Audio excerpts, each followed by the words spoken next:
morning, everyone. I'm Tammy Fields. Here are your top stories and weather in 90 seconds. Multiple Brevard County homeowners, they are picking up the pieces tonight after a 15-acre brush fire swept through parts of the county, causing extensive damage. 50 homes were evacuated with 4 destroyed. Red Cross is helping care for displaced homeowners. Florida's hurricane sales tax holiday starts on Saturday. The 2-week tax break allows you to grab all of your hurricane supplies and save some money. The tax holiday runs through June 10th. AAA is offering its regular tow-to-go service this Memorial Day weekend. Until next Tuesday, they'll tow your car up to 10 miles to a safe place. The point is to keep impaired drivers off of our roadways. Right now, we want to talk weather with certified meteorologist Mallory Nichols. There were some storms earlier in the evening. Yeah, that's right, Tammy. Actually, some strong storms. We did have a severe thunderstorm warning for parts of Brevard County, but everything has quieted down, and the rest of the night we'll see partly cloudy skies. Not much in the way of rainfall as temperatures drop into the upper 60s to low 70s. And a look at our headlines for this upcoming holiday weekend. We're in a bit of a wet season pattern. I think it's officially started at this point because we are looking at daily afternoon storms through the weekend as well as into next week as temperatures remain in the upper 80s to low 90s. Tonight, several families in Brevard County, they're trying to figure out their next steps after their home was either destroyed or damaged. We brought it to you as breaking news this afternoon in the area of US 1 and Broadway Boulevard. The fast-moving brush fire quickly grew from a 3-acre fire to a 15-acre fire. 9 homes were damaged. Of those, 4 have been destroyed by flames. 50 homes were evacuated as deputies and firefighters went door to door telling people to leave for their own safety. That fire tonight, now 100% contained, but for those impacted, it will take a long time to recover. Spectrum News 13's Brandon T. Jones is joining us live tonight from that very neighborhood.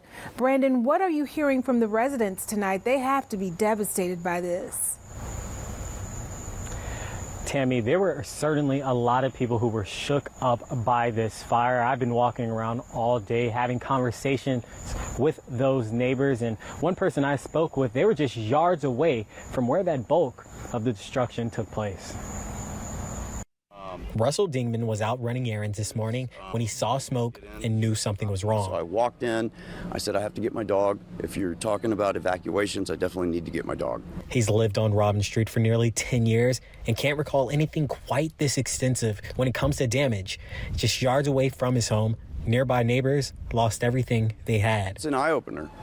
And, you know, it makes me appreciate the fact that the city does enforce certain regulations that reduce fire risk. This is footage from Sky 13, capturing the moments wild flames made its way through the Cocoa neighborhood. About 50 homes in a 4-block area were evacuated. Russell says he didn't know what would happen. I think everyone's just trying to process it at this point because it's such an unusual event. Although Russell is grateful that his home was able to dodge the fire, he feels for the neighbors he's formed relationships with. Over the next few days, he says he'll lend a helping hand to anyone who can use support. Yeah, it's frightening because, like, I just woke up this morning and I thought it was just going to be a normal day. And, like, oh, I'll go to the store, I'll get some cigarettes, whatever, gas, blah, blah, blah. And then I come back to apocalypse. Yeah. Or it seems like it at your level.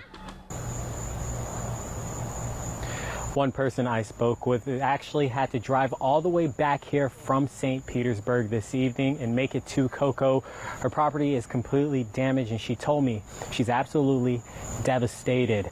I also spoke with the American Red Cross, who says they will be able to assist anyone who was impacted or harmed by the fire that took place here this afternoon. Live in Brevard County, Brandon T. Jones, Spectrum News 13. Thank you, Brandon. In other news now, Texas Governor Greg Abbott says he was misled about the police response to this week's elementary school shooting. As everybody has learned, the information that I was given turned out in part to be inaccurate, and I'm absolutely livid about that. Governor Abbott also expressed his frustration when he learned it took nearly an hour for law enforcement to engage the gunman. He is calling for a full investigation into exactly what happened, but he says this has nothing to do with the gun laws on record in the state. So for a century and a half, 18-year-olds could buy rifles, and we didn't have school shootings, but we do now. Maybe we're focusing our attention on the wrong thing. Governor Abbott says he'll work on passing new laws to make the community safer by focusing on mental illness. The investigation's new details are prompting response from Central Florida law enforcement leaders. Volusia County Sheriff Mike Chitwood tweeted, and I quote, "My pledge to you is you will never see Volusia Sheriff's deputies stand by while a mass shooter wipes out a classroom. We will stop the threat. I will do it myself if I'm the first one there. Deputies are well trained and equipped to take action, not to stand down for an active killer." Livid and the wrong decision are some of the words that Texas officials are using to describe law enforcement's response to that school shooting. Spectrum News 13 Sarah Blazonis spoke with a tactical trainer about what can be learned from the tragedy.